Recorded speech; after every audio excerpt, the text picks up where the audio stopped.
नाज़रीन, मेरे साथ इस वक्त मुस्लिम लीग नून के रहनुमा और नायब सदर NF48 मलिक जावेद साहब भी मौजूद है। इन्होंने भी आज कागजात नामजदगी यहाँ से हासिल किए, दोबारा से इंतखाबात में हिस्सा लेने जा रहे हैं। क्या कहेंगे? मैं इस टाइम अपनी मुस्लिम लीग नून के साथ खड़ा हूँ और कोशिश यही है जी कि जो आवाम को जो रिलीफ ज़्यादा से ज़्यादा पहुँचा सकें, मैं उसके लिए कोशिश हूँ। इंशाल्लाह हम मिलजुल के महंगाई को ख़त्म करने में जो हमारा किरदार है वो हम अपना किरदार अदा करेंगे और जो उनकी ड्यूटी है वो अदा करें।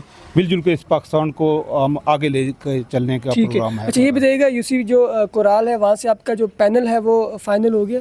तकरीबन फाइनल मरले में है। अभी कुछ चीज़ें अभी बाकी हैं क्योंकि इस टाइम जो है ना लोगों की इतनी ज़्यादा दिलचस्पी नहीं थी जैसे पहले, क्योंकि 2-3 बार जो है वो इलेक्शन मुलतवी होने की वजह से लोगों में वो जोशो खरोश नहीं है, सीधी बात है, जो पहले मौजूद होता था जी। तो इस टाइम हमको बहुत एहतियात की ज़रूरत है। एहतियात से सोच समझ के हमने पैनल बनाना है। मेरी जो मिशन है वो आवाम की खिदमत करना है। वो स्पेशली कराल की जो गलियां रह गई हैं, जो मेन सड़क जो टूटी हुई है, बहुत से मसाइल हैं, तालीम के मसाइल हैं।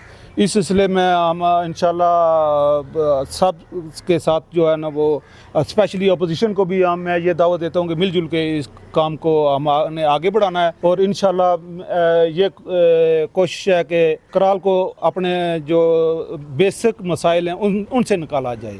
आप कराल की आवाम को क्या पैगाम देंगे इस हवाले से? जी, कराल की आवाम को पैगाम ये है जी कि हमने हमेशा तामीरी सियासत की है, इखलाकियात की सियासत की है। हमने आए हमारे दस्तो बाजू बने, हम अपोजिशन को भी कहते हैं, जो दोस्त हमारे हरीफ हैं हम उनको भी कहते हैं, कराल की आवाम को भी कहते हैं कि कराल की जो तरक्की है और जो दरीना मसाइल हैं कराल के, उनको हल करने में हमारे शाना बशाना हों, वो हमारे कंधे के साथ कंधा मिलाएं। इंशाअल्लाह ताला आवाम के काम होंगे, आम आदमी के काम होंगे और आम आदमी ही सरखरू होगा। ना तो हम जागीरदार हैं और ना ही हम वडेरे हैं। अल्लाह के फजलो करम से आगे भी माजी भी हमारा गवाह है कि हमने जो है आवाम के मुतालबात पर उनके काम किए हैं। तो इंशाअल्लाह ताला आगे भी अल्लाह ताला ने सकत और हिम्मत और ताकत दी, कराल की आवाम ने हमारा साथ दिया, तो इंशाअल्लाह ताला हम अपने इस इम्तिहान में सुरखरू ठहरेंगे जी। Thank you.